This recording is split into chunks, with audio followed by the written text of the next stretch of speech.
Assalamualaikum viewers, this is Farhan Mehman and you are watching Express with Freedom.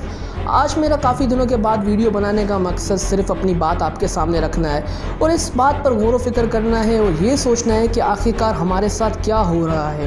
ہماری زندگی جیسے کسی نے باندھ کر رکھ دی ہو یا کسی جگہ ایک بند ہو گئی ہو یا رک سی گئی ہو. اگر میں اپنی زندگی کے احساسات بیان کروں تو میں کچھ یوں کر سکتا ہوں کہ اب مجھے لگتا ہے کہ ہماری زندگی میں کچھ کرنے کو باقی رہا ہی نہیں. یقیناً ہر شخص کی اپنی زندگی ہوتی ہے، اس کے احساسات بھی مختلف ہوں گے اور اس کی زندگی کے حالات بھی مختلف ہوں گے. 4.5 لاکھ لوگ اس چوراہے سے گزرتے تھے. رات بھر روشنی اور رنگوں کی برسات ہوا کرتی تھی جسے ہم cross roads of the world کے نام سے جانتے ہیں. نیو یارک اور ٹائم اسکوائر تقریباً 5 کروڑ سیاح ہر سال آتے رہتے ہیں اور اپنی اپنی دلچسپیوں کے مطابق لطف اندوز ہوتے رہتے ہیں.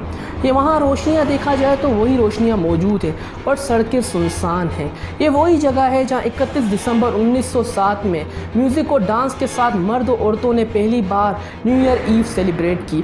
حقیقت میں یہ سیلیبریشن ایک بغاوت کی علامت تھی. امریکہ کی تاریخ میں 6 اپریل 1906 کو جب سین فرانسسکو میں زلزلہ آیا تو یہ چھوٹا سا پہاڑی شہر مکمل تباہ ہو گیا اور تقریباً 2.5 لاکھ لوگ بے گھر ہو گئے اور 3000 لوگ موت کے گھاٹ اتر گئے.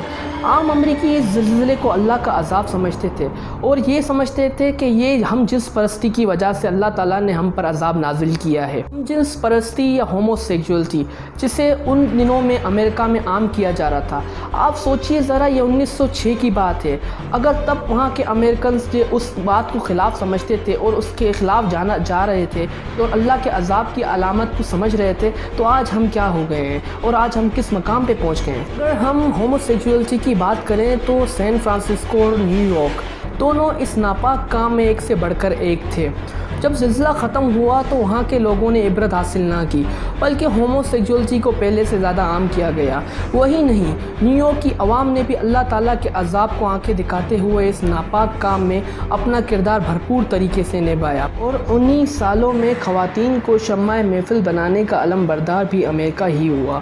امریکہ میں قومی حقوق خواتین جسے ہم وومن سفریج ایسوسیشن کے نام سے جانتے ہیں، جو کہ 1890 کی دہائی میں قائم ہوئی، اس کا سب سے بڑا کام یہ تھا کہ عورتوں کو خاندانی نظام سے دور کرنا اور مس ورلڈ اور مس یونیورس جیسے بلین ڈالرز کے کھیل میں اتار کر ان کی عزت و آبرو کو پامال کرنا تھا. 1906 کے آس پاس عورتوں کی خوبصورتی کو نمایاں کرتے ہوئے ان کے ہیم لائن کو ان کے ٹخنوں سے 4 انچ اوپر اٹھا دیا گیا. وہ ایک آغاز تھا جس کی عریانیت کا اندازہ آپ 100 سال بعد لگا سکتے ہیں.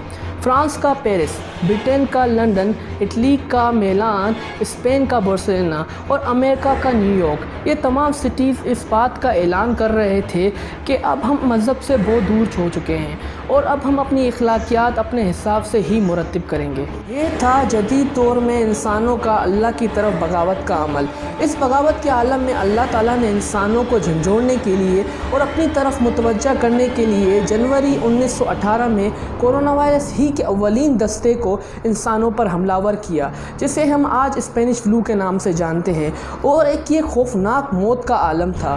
اس وائرس کی علامت وہی ہیں جو کہ کورونا وائرس کی ہے جسے ہم انفلوئنزا کہتے ہیں. اس وائرس کو H1 اور H1N1 کے نام سے بھی جانا جاتا ہے. یہ وائرس کچھ عرصے بعد اپنی شکلیں بدلتا رہتا ہے، کبھی برڈ فلو اور کبھی سوائن فلو کی شکل میں انسانوں پر حملہ ور ہوتا رہا. یہ وائرس 1918 سے 1920 تک دنیا میں اپنے اثر و سرور کے ساتھ رہا.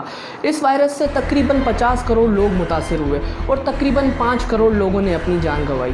اس زمانے کے اخبارات میں اگر چھپی ہوئی تصویریں دیکھیں تو یوں سا لگتا ہے جیسے 2020 کا ہی سما ہو. آپ کو وہی ماسک دکھنے کو ملیں گے جو آج کل آپ کو دکھ رہے ہیں اور وہی آپ کو ڈھکے ہوئے جسم ڈاکٹرز کے ملیں گے.